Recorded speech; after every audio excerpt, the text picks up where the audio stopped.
Welcome back to Flight Pass. My name's Simon, and today we are continuing our story of the Battle of Ligny.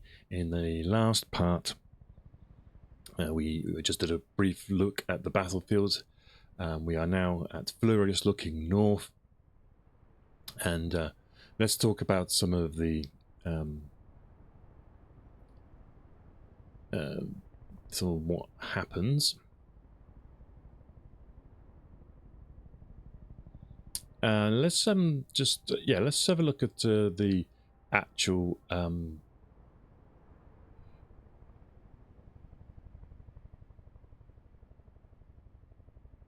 core. So we this here is essentially we are looking at the front line of the Prussians here.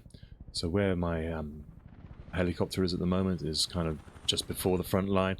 That is the village of Saint-Amand, and in front of it is the corps of Van Damme. So you have to imagine there's 19,000 troops essentially here facing this way. We can then and there's elements, you know, these are a core, so there's cavalry and some artillery involved as well on his left, but essentially where this is the far left of the battlefield. He's got Domon's 3rd Cavalry Division over here, and the Girard as well. Girard is probably in about this area. He's actually part of Rail's 2nd Corps, but he's attached to Van Damme.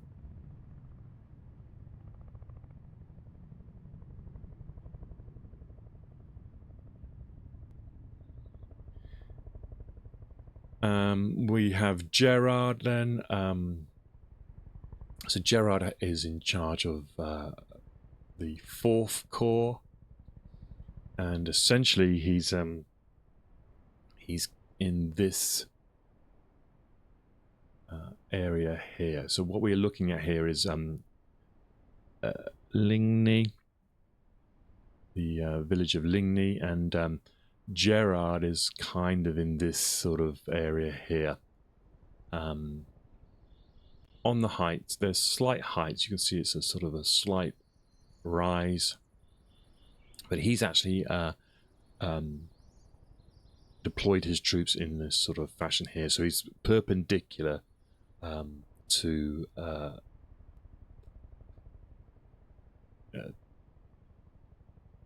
Van Damme. Gerard's 4th Corps got about 15,500 troops.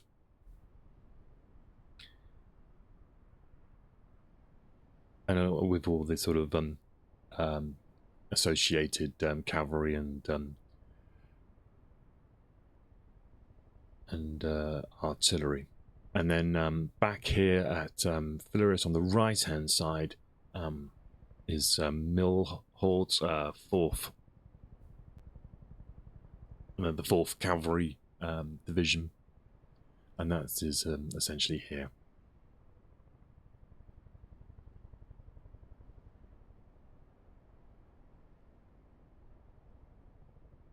Now, when we get down to this section here, with the front line of the Prussians essentially follows this brook. If I can kind of weaves its way around. I think it turns, it kind of bends around here and then back up this way, and then it takes a left. So here essentially is where you get the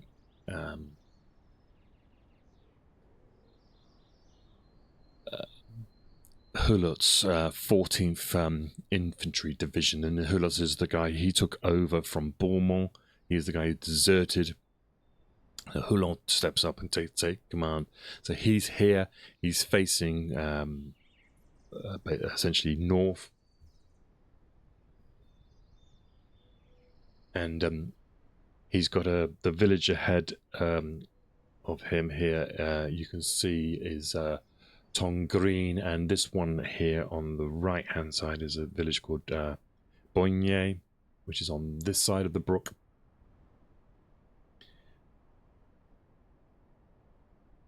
And then we have the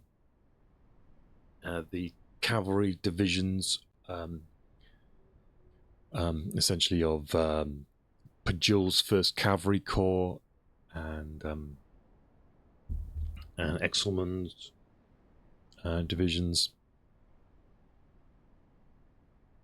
And they are essentially on this land here on the right hand side, and extend. There should be another brook probably down here. I think it's here. This is kind of represents the sort of the right hand flank of the French. So you get a sense of the scale of the battlefield then.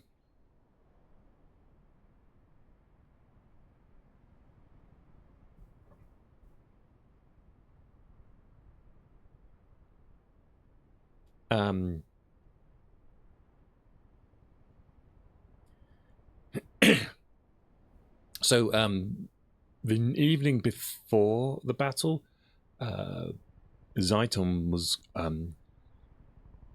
occupying a place called the Tomb de Ligny, but he felt very exposed.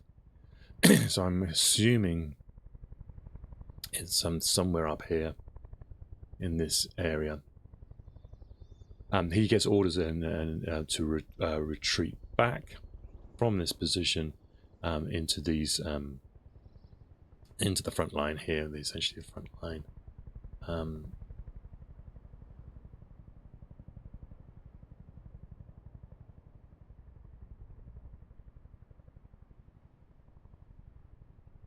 So if I zoom out, we should see, okay, this is essentially here the position that Zeiton pulls back to. And he sets up his positions at around about 8 o'clock in the morning. He's kind of he occupies Ligny, and so we're talking about actually sort of this sort of zone here is where Zeiton's 1st Corps is set up. His 1st Corps is divided into about 4 brigades, and then he's got some cavalry as well. So the 4 brigades, remember the 1st brigade was Steinheitz, and if I can remember,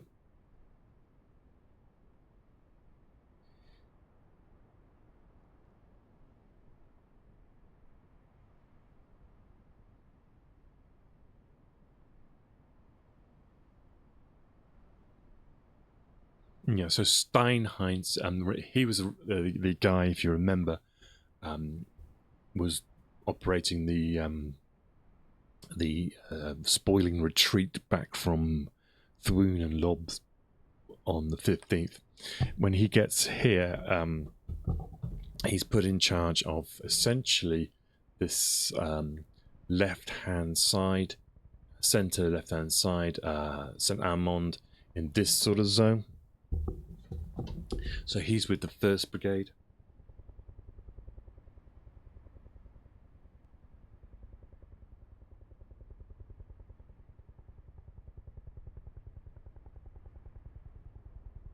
We have the 2nd Brigade is commanded by Perch 2, so he's a brigade commander, not the corps commander, and he's essentially in the center here, around the village of sort of hamlet of La Haye.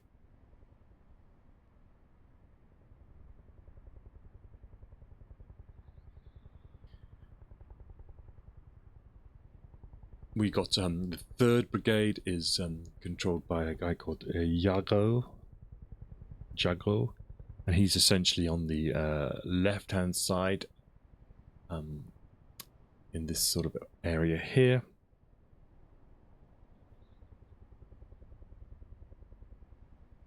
And he's also controlling the north part of, the south part of Ligny itself.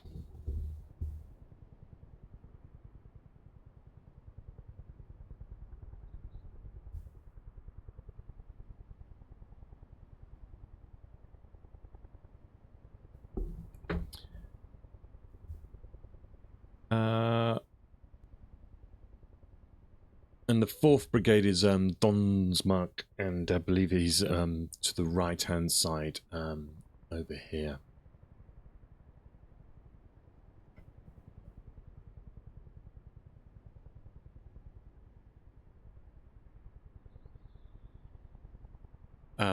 Yeah, so just go through that again then. So Steinmark's 1st Brigade is essentially formed up in this area here, to behind the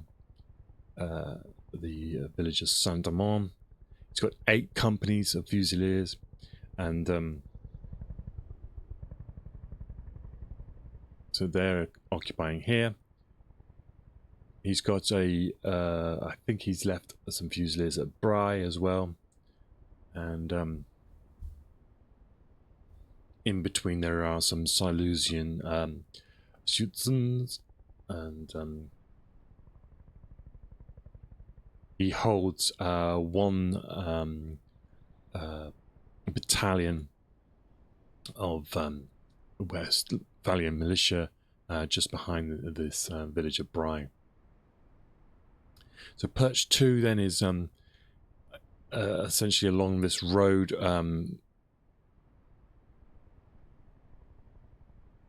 in this area. Also, Donnersmarck, by the way, sorry, is actually inside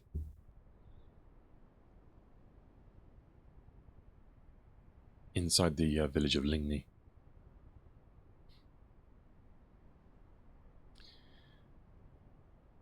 There's a crossroads back here.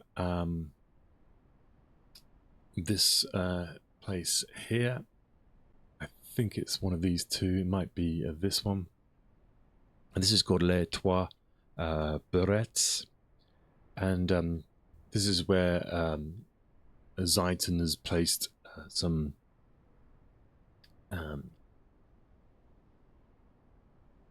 Roder's 1st Cavalry Corps is here, with some Silesian Hussars, and they're on this western flank, basically to protect and keep open this route here, which is the anticipated route that Wellington will take on.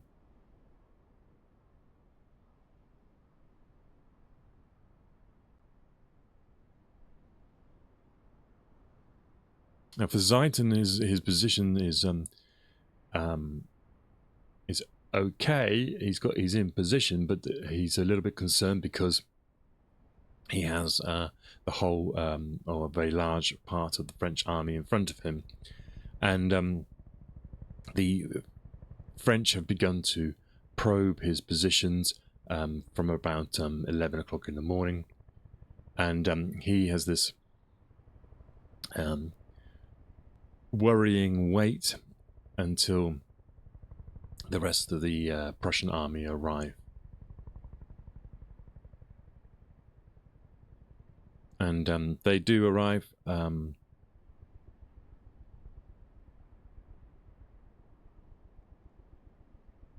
The Perch's 2nd Corps will. They've been bivouacked at a place called Mazy, which I believe is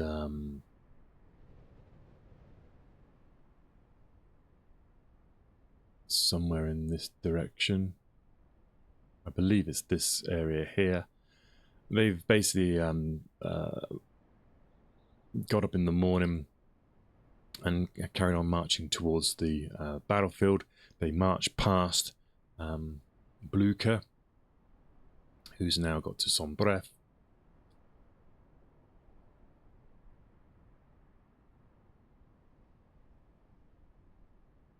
And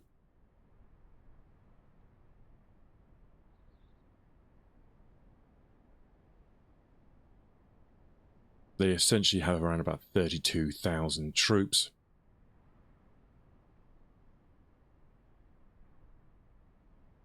And Blucher sends this corps into this area here. Essentially on this, I believe it's in this, yeah, it's essentially in this area here. This will be the place where he puts the second corps. So first corps in front and holding all these little positions, and he's holding the second corps behind here.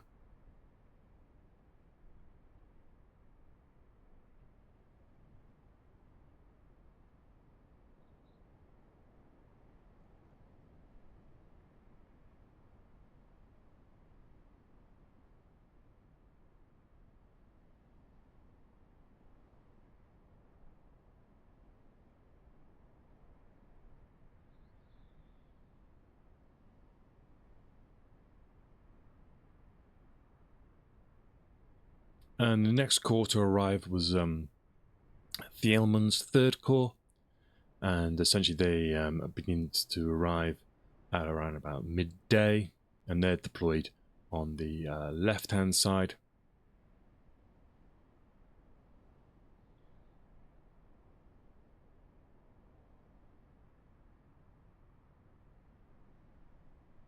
In this sort of area here.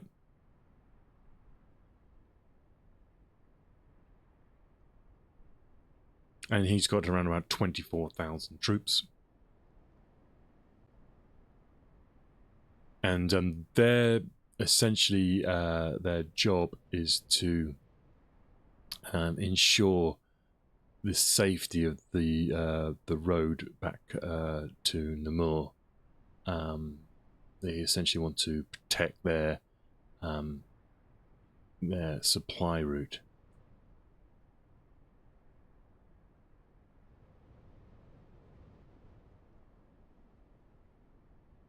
And this is the town of Namur. This was one of Blucher's original headquarter positions, so they're protecting this this route.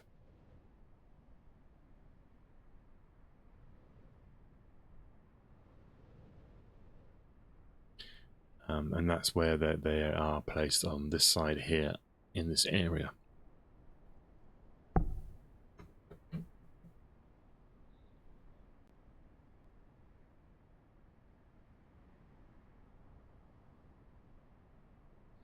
So you can see that the dispositions of the Prussians tend to be this sort of central area here, and to the left, and then in this area to the south of Marbais, which is essentially here.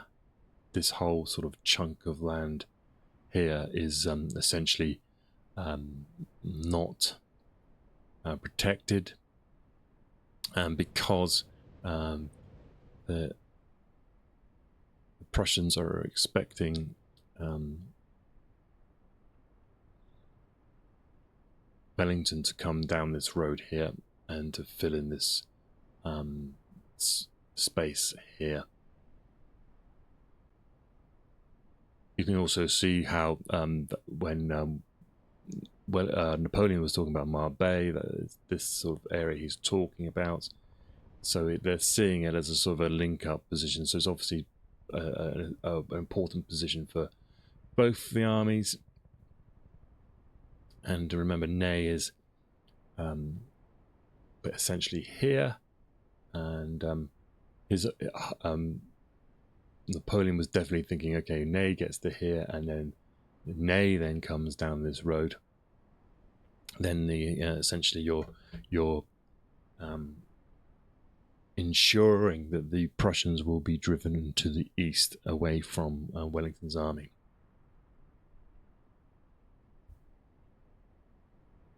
And that is all down to what the Prussians believe that Wellington has promised them.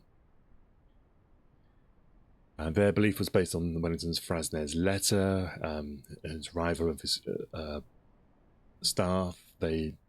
Wellington comes through here probably around about midday, on his way to see Blücher, and he gets cheered as he passes this place called Les Quatre, which I believe is one of these junctions here, possibly this one. And because the Prussians basically believe that his presence on the battlefield it signifies that they will be coming to help. They meet Blücher and Wellington meet at the windmill. Now I believe it's kind of here, and I tried to get a sort of a view that would be likely. Maybe it's a little bit too high, so it's a little bit difficult with this thing to get a good yeah. This is the sort of essentially the view that they would have had at that time. There's some controversy about what was said in late writings. I think there was a political element going on. The Prussians were possibly trying to discredit Wellington,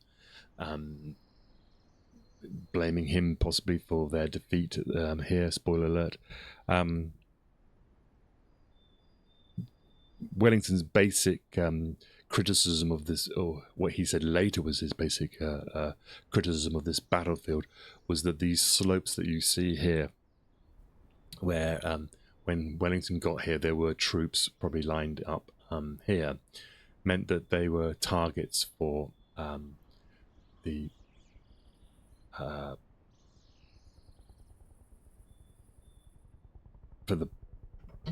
guns of Napoleon, and they were too exposed. So we've got Wellington obviously had experience with the French in the peninsula. Whether this is true or not, we don't know, because essentially any troops in these fields, likely it was probably rye growing. This rye back in the 1815 used to grow higher than a man's head. There's a lot of stories of troops maneuvering through these fields and being surprised by the enemy because of just the height of the crop. So so I don't know. At the end of the day, essentially, if you look around though, where else would you have a battle? Presumably they've targeted certain places, or they feel certain places look good for a battle. It's usually based on roads and how easy it is to get there, and so they obviously felt they're comfortable with this one, and Blücher probably thought that with Zieten already based in this area, that it was probably better to fight here than anywhere else. And I think we'll see the sort of the grounds, and it's essentially, I think it's as good as any place really. A lot of there's some very subtle features of this battlefield. For example, there's this hill in the middle here.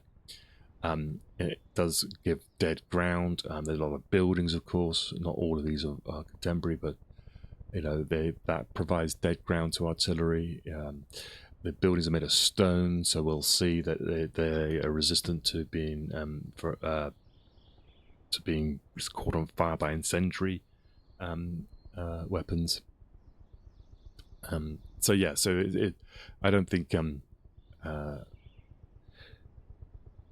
don't think what Wellington says he said at the time. Let's put it that way. The meeting that he has with Blucher lasts around about an hour here, and essentially the Prussians are under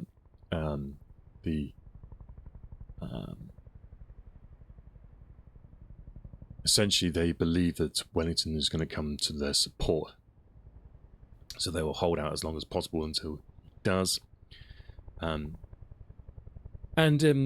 If though Wellington didn't give his consent, then it would have been easier then for Blucher to retire up these Roman roads, essentially to somewhere like Jean-Bleu, and meet up with Blucher's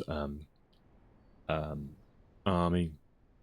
Sorry, Bülow's corps, and have the battle essentially somewhere maybe around here.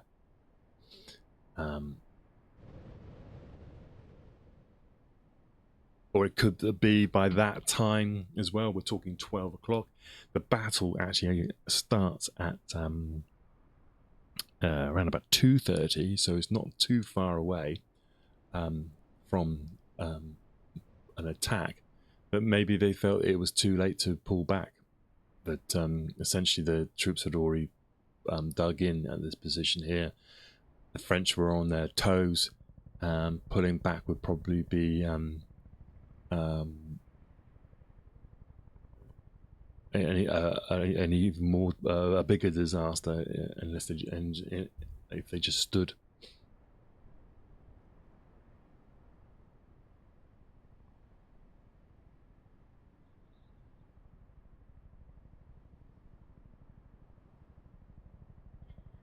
The other argument that Wellington possibly either lied or didn't know about, or presumed he did have enough troops, whatever the reason is maybe Wellington felt that if Blucher doesn't stand here, essentially what happens is the Prussians will pull back.